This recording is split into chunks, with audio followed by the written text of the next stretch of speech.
décroché le Ballon d'Or en 1958, époque à laquelle la récompense était réservée aux joueurs européens. Cette année-là, il évolue au Real Madrid aux côtés d'autres légendes du football comme Di Stefano et Puskás.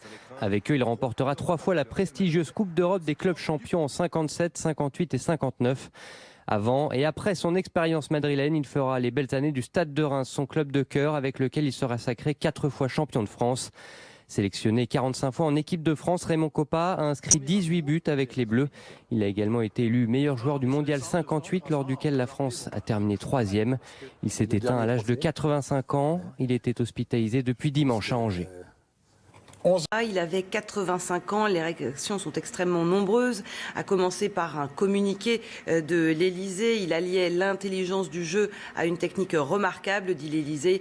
Il a été l'un des sportifs les plus admirés de France. Réaction aussi, bien sûr, de la Fédération française de football qui rend hommage à Raymond Kopa, décédé ce matin. Le premier Ballon d'Or était considéré comme l'un des 3 plus grands joueurs de football français. C'est vrai que Raymond Kopa avait joué 3 Coupes d'Europe avec le Real Madrid. Il avait été Ballon d'Or en 1958, une légende au même titre que Michel Platini ou encore Zinedine Zidane. Le Real Madrid, bien sûr, rend également hommage à son ancien joueur. Et puis les joueurs d'une génération plus jeune, on va dire, sont également extrêmement émus, extrêmement tristes suite à cette disparition. On va écouter, par exemple, Steve Marley.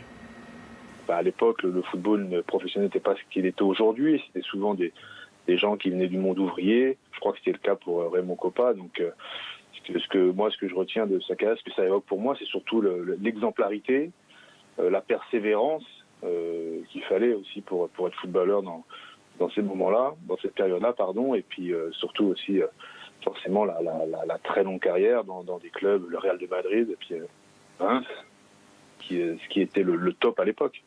Et il avait vraiment le football chevillé au corps, lui qui a joué jusqu'à l'âge de 70 ans. C'était une légende et je vous le disais, ça marque aussi bien sûr la fin de toute une époque. C'est ce que nous explique Pascal Praud. Je pense qu'il y a beaucoup de gens qui sont tout simplement tristes parce que c'est une époque, c'est la fin d'une époque. Vous l'avez dit, il y a 3 grandes stars dans le foot français. Il y a Raymond Kopa, il y a Michel Platini et il y a Zinedine Zidane qui sont dans le panthéon. Ces 3-là d'ailleurs ont été Ballon d'Or. Et Kopa, c'est le football d'hier. C'est un football romantique. C'est un football d'attaquant. Il était à Reims, il a joué également au Real Madrid à une époque où aucun joueur ne quittait la France.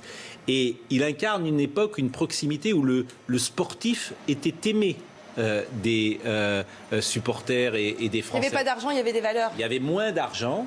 Il y avait moins d'argent, c'est entendu, et il y avait cette proximité qui fait qu'on aimait beaucoup plus, on se sentait très proche de ces footballeurs qu'on trouvait exemplaires, courageux, merveilleux et porteurs de valeurs, comme vous dites. Donc il y a une grande tristesse. On reviendra évidemment tout au long de la journée sur cette disparition de la légende du football, Raymond Kopa, à l'âge de 85 ans.